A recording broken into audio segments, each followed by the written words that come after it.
Good morning friends, welcome to my channel Mathalaya. आज हम अपने इस चैनल पर मल्टीपल इंटीग्रल का एक प्रॉब्लम सॉल्व करने जा रहे हैं ताकि आप इसे देखकर अपने जो कॉन्सेप्ट्स हैं जो शायद हम टाइम टू टाइम भूल जाते हैं वो ब्रश अप कर सकें। ये जो प्रॉब्लम है ये volume of region find out करने से रिलेटेड है। Let us see what does the problem say. You have to find the volume of the region cut from the solid cylinder. ये सिलेंडर बाय दिस स्फेयर, यानी ये sphere इस cylinder में से जो वॉल्यूम जो भी रीजन कट कर रहा होगा हमें उस रीजन का वॉल्यूम बताना है। चलिए आगे बढ़ते हैं, देखते हैं कैसे प्रोसीड करेंगे। तो सबसे पहले बेटर रहेगा हम इसका डायग्राम बना लें। So this is the sphere and these are the coordinate axis and say this is the cylinder. तो ये सिलेंडर बनाया हमने। ध्यान रखें सिलेंडर राइट सर्कुलर सिलेंडर है और इसका जो बेस होगा ये x square plus y square equal to 1 circle पर बना होगा। तो हमें जो वॉल्यूम चाहिए वो बेसिकली ये, क्योंकि आप समझ सकते हैं कि सिलेंडर तो इसके ऊपर भी एक्सटेंड करेगा। Cylinder will extend beyond this, यानी ये इधर भी एक्सटेंड करेगा और इधर भी एक्सटेंड करेगा और इसी तरह से यहाँ पर भी और इधर भी। तो जो हमें वॉल्यूम निकालना है वो आप समझें कौन सा रीजन निकालना है। We have to find this volume, we have to find this region and plus the volume of this part. So that is what we need. तो पहले तो मैं इसको कह देता हूँ, ये वाला जो वॉल्यूम है I call this as V1। इस वॉल्यूम को मैं V2 कह देता हूँ। तो आप समझ सकते हैं सिमेट्री से कि ये वॉल्यूम भी V2 ही होगा।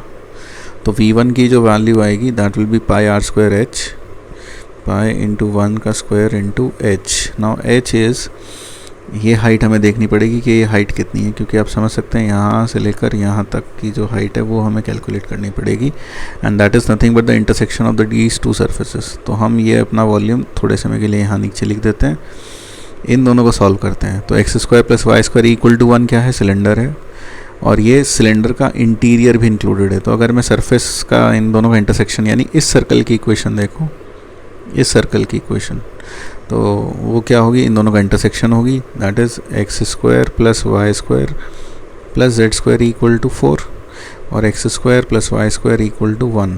तो जैसे आप दोनों को सब्ट्रैक्ट करोगे जेड की वैल्यू आ गई प्लस माइनस √3, यानी ये जो प्लेन है ये तो है जेड इक्वल टू √3 और ये वाला प्लेन है जेड इक्वल टू माइनस √3। तो इसलिए जो हाइट हो गई वो हो गई 2√3। तो पाई आर स्क्वायर एच, तो वॉल्यूम V1 हमारे पास आ गया 2√3 pi. So that is the volume that we have got. अब हमें फाइंड करना है जो शेडेड वॉल्यूम है V2, वो फाइंड करना है। तो शेडेड वॉल्यूम के लिए V2 अगर हमें फाइंड करना है, we want to find out V2, तो V2 के लिए what do we do? For V2 that will be the triple integral of dv over this volume। तो चलिए देखते हैं। तो अगर मुझे ये इंटीग्रल में सिलेंड्रिकल कोऑर्डिनेट्स में चेंज कर लूँ तो आई विल गेट ये वॉल्यूम V2 में, तो that will be equal to dv will be replaced by r dr d theta dz। And अब आपको देखना पड़ेगा कि आपके पास z कहाँ से कहाँ तक वेरी करेगा। ऑब्वियस ही बात है z वेरीज फ्रॉम √3। अब देख रहे हैं आपके पास जो dv है, ये dv क्या है, एक तरीके से dx dy dz है। तो आपके पास x क्या है, r cos थीटा, y क्या है, r sin थीटा और z ही है। These are the cylindrical coordinates. क्योंकि आपको मैं याद दिला दूँ सिलेंड्रिकल कोऑर्डिनेट्स में क्या करते हैं, अगर मेरे पास यहाँ कोई पॉइंट है P, आप उस पॉइंट का प्रोजेक्शन लेते हैं। You take the projection of that point on the XY plane. अब जैसे ही आपने इस पॉइंट P का प्रोजेक्शन लिया और इसको आपने यहाँ जोड़ा, तो ये डिस्टेंस तो आपके पास आ गया R। This distance that I am talking of, this distance is R, this angle is theta, this is x axis, this is y axis and this is z axis और ये डिस्टेंस है, ये है z। तो जो हमारे पास r z की value है वो वेरी करेगी इस सर्कल से लेकर इस स्फेयर के सरफेस तक. So that is how it will vary from this disc, I should say इस डिस्क से लेकर इस स्फेयर के सरफेस तक वेरी करेगी. तो z की वैल्यू √3, और ऊपर जो वैल्यू होगी उसकी z का अपर बाउंड के लिए हम क्या करेंगे, देखिए x को क्या रखा हमने, r² cos² theta plus r² sin² theta plus z² equal to 4. Sphere की बात कर रहा हूँ, स्फेयर की इक्वेशन ये लिखी है. तो यहाँ से आपके पास आ गया z² is equal to 4 minus r². तो z की value root of upper half के लिए 4 माइनस r². तो z will vary from 4 minus r² का रूट. और r अगर आप देखें, अगर आप इसको नीचे प्रोजेक्ट कर लेंगे तो जैसे आप इसे xy प्लेन पर प्रोजेक्ट करेंगे, if you project this on the xy plane, तो आप देखें प्रोजेक्ट करने पर आपको एक सर्कल मिल जाएगा. You will get a circle on the xy plane. So once you get this circle, r की जो मिनिमम वैल्यू है वो 0 से लेकर इस सर्कल पर कहाँ से कहाँ तक वेरी करेगी, r विल वेरी फ्रॉम 0 से 2, 0 से 1 and theta will vary from 0 से 2 pi. So that will be the volume V2. तो चलिए V2 फाइंड आउट करते हैं. ये लिमिट्स अच्छे समझ में आ जानी चाहिए. आपको समझ में आया कि z की वैल्यू इस सर्कुलर डिस्क से लेकर स्फेयर के सरफेस तक वेरी करेगी, यानी √3 से लेकर 4 माइनस r² तक वेरी करेगी. r की वैल्यू 0 से 1, क्योंकि r जो होगा वो इस सिलेंडर के इंटीरियर से सिलेंडर की बाउंड्री तक जाएगा, और जब सिलेंडर की बाउंड्री तक जाएगा यहाँ तक, तो सिलेंडर की बाउंड्री क्या होगी, 1 होगी. उसका रेडियस कितना है, 1 है, तो ऑब्वियसली बात है ये 1 तक जाएगा. आई होप ये क्लियर हो गया होगा. तो V2 will be equal to integral, देखिए थीटा का यहाँ कहीं लेना देना है, तो सीधा 2 पाई मैं बाहर लिख देता हूँ, और इसको मैं 2 से भी मल्टीप्लाई कर देता हूँ. क्यों, एक ऊपर है एक नीचे. चलिए V2 ही निकाल लेते हैं अभी. इंटीग्रल 0 से 1, फिर ये √3 4 माइनस r² का रूट r dr dz. तो सबसे पहले z को इंटीग्रेट किया तो हमारे पास आ गया r into root of 4 minus r² minus √3 dr. तो that becomes 2 pi into integral 0 to 1 r root of 4 minus r² dr minus √3 by 2. मैंने इंटीग्रेट कर दिया √3r को.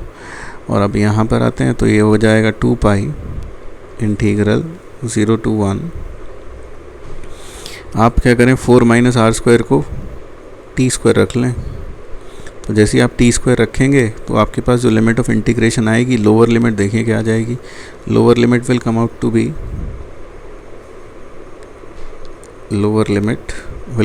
0 रखेंगे तो √3, और 0 रखेंगे तो 2 और 3, और माइनस आएगा तो इसलिए लिमिट इंटरचेंज हो जाएंगी. तो √3 से 2, that is the limits of integration, and this will become t² dt minus √3 by 2. So that is it. क्योंकि जब हमने यहाँ t² पुट किया तो आप समझ सकते हैं यहाँ से एक t बाहर आएगा, फिर एक t 2t dt से, तो t² dt हो जाएगा. तो ये हुआ. तो V2 is equal to 2 pi, it is 8 minus 3√3 by 3 minus √3 by 2. So that gives you 2 pi, and this is 16 minus 6√3 minus 3√3 by 3. So that is 2 pi by 3 into 16 minus 9√3. तो therefore required volume क्या होगा, required volume is given by, आप समझ सकते हैं required volume होगा, it will be the sum of V1, V2 and V2. V1, V2 and V2, यानी the required volume is nothing but V1 plus V2 plus V2. So that is equal to 2√3 pi plus 2 times this, so 4 pi by 3 into 16 minus 9√3. तो when you take the LCM, यहाँ sorry यहाँ एक गड़बड़ हो गई. यहाँ पर हमारे पास जो एलसीएम आएगा that will be nothing but 6, तो एलसीएम यहाँ 6 होगा, तो 2 पाई बाई 6 कह सकता हूँ मैं यहाँ पर, तो 2 pi by 6 4 pi by 6, 2 pi by 6 4 pi by 6. So when you take the LCM you will get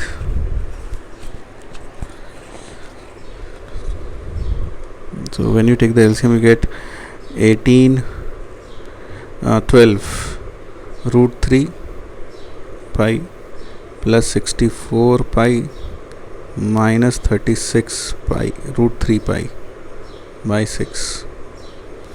So the required volume will come out to be 64 pi minus 24 root 3 into pi by 6. So that is nothing but 32 pi minus 12 root 3 pi by 3.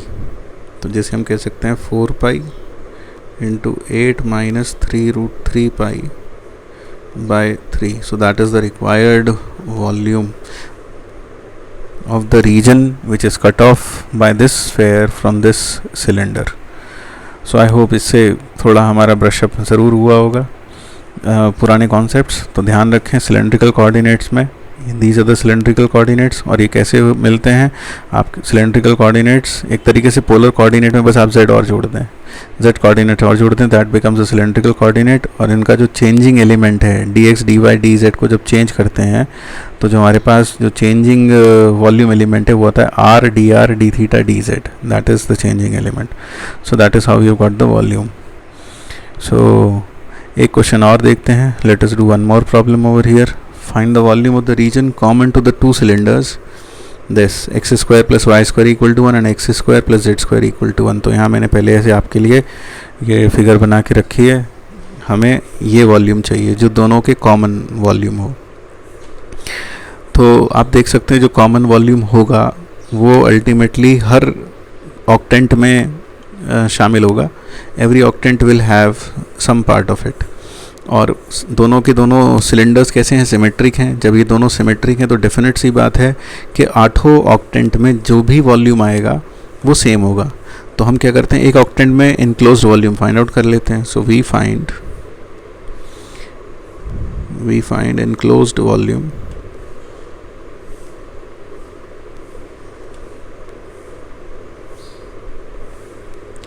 In first octant.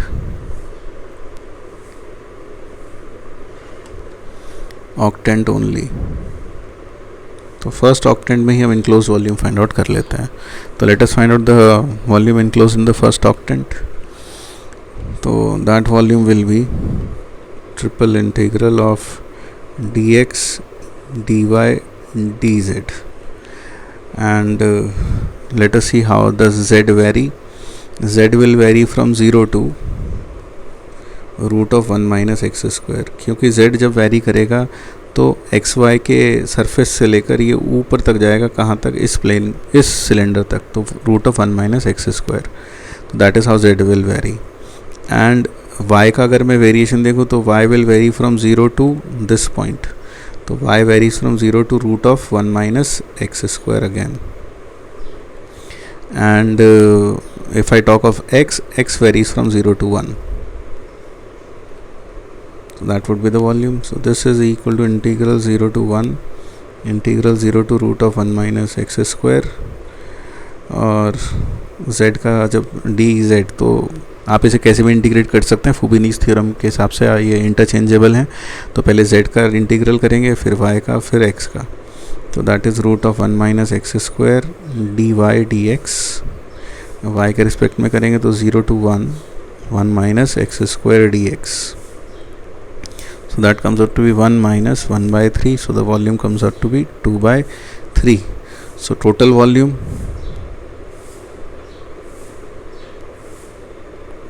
common to both cylinders will be equal to 16 by 3 cubic units. अब मान लीजिए हमें यही problem एक दूसरे तरीके से करते हैं. Let us find out this. So this was method 1 जहाँ हमने ट्रिपल इंटीग्रल में कोई सब्स्टिट्यूशन नहीं किया. Suppose we want to find out this volume again, तो हम यही जो हमारा कर्व है इसी को यहाँ से कॉपी कर लेते हैं. तो मेथड 2 अपन यहाँ करते हैं. तो यही वॉल्यूम, तो चलिए देखते हैं. Let us find out this volume again by using cylindrical coordinates. तो जो वॉल्यूम होगा वो V8 हम 1/8 निकाल रहे हैं, फिर से ध्यान रखें. तो अभी मैंने आपको बताया जो वॉल्यूम एलिमेंट होगा वो R, dr, d theta, dz. तो आप पहले तो ये देखें कि इसमें z कहाँ से कहाँ तक वेरी करेगा. z विल वेरी फ्रॉम, देखिए पहले तो z वेरी करेगा नो डाउट, जैसे पहले वेरी कर रहा था 0 से लेकर इस पॉइंट तक वेरी करेगा. तो z will vary from 1 minus r square cos square theta का रूट. तो z की वेरिएशन आ गई 0 से root of 1 minus r square cos square theta. And अगर मैं बात करूं r की, तो r will vary from 0 to 1 and theta will vary from 0 to pi by 2. 0 से पाई बाई 2 क्यों? क्योंकि हम सिर्फ इसी क्वाड्रेंट में बात कर रहे हैं. We are talking of only in this quadrant. तो थीटा की जो वैल्यू होगी वो ये थीटा है. Theta will vary from 0 to 2 pi by 2 sorry. और r की वैल्यू 0 से 1 वेरी करेगी. So let us calculate this. तो मैं यहाँ प्रॉपरली लिख देता हूँ. r will vary from 0 to 1. चलिए देखते हैं. तो v is equal to integral 0 से पाई बाई 2 इंटीग्रल 0 से 1 r into root of 1 minus r square cos square theta d theta d theta D r d theta.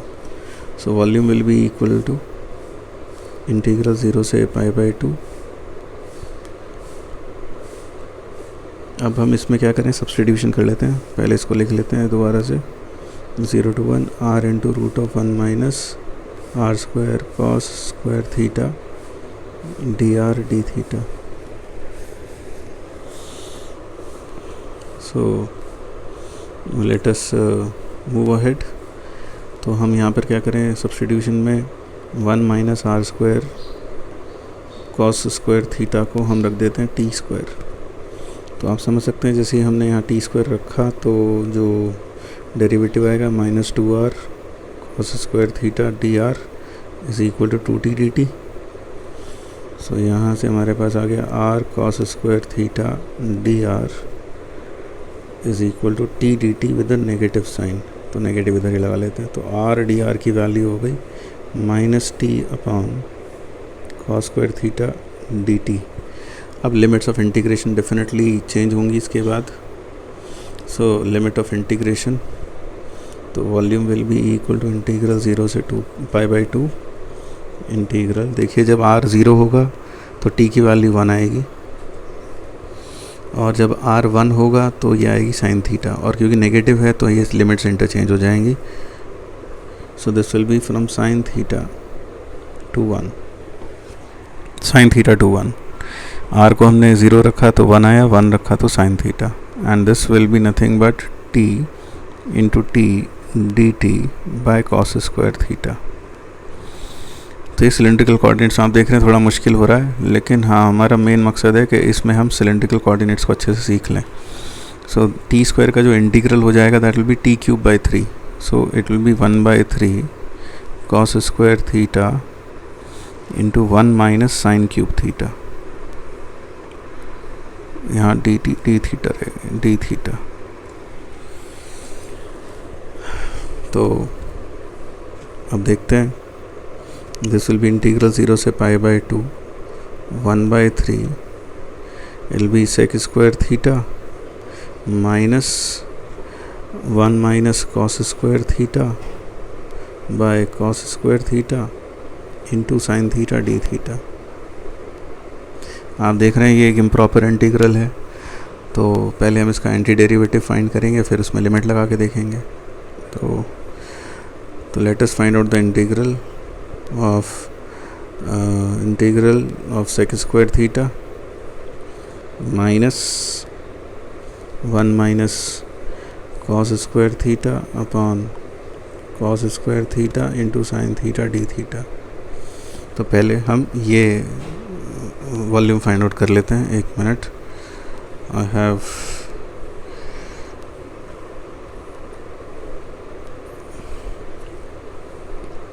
Machine है ख़राब हो जाती बीच बीच में, तो फिलहाल ये आ गया मेरे पास सेक स्क्वायर थीटा और ये sign theta d theta. So that is what I have got. चलिए देखते हैं। तो इसका इंटीग्रल आ गया tan थीटा। इसके इंटीग्रल के लिए आप यहाँ प्लस हो जाएगा 1 minus T square upon T square D T.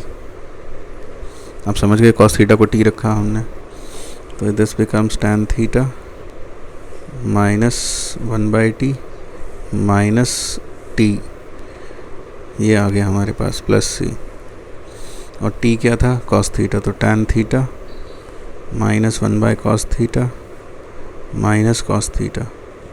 So that becomes sine theta minus 1 by cos theta minus cos theta. अब हम वापस वॉल्यूम पर चलते हैं। तो volume will be V have to put in this limit.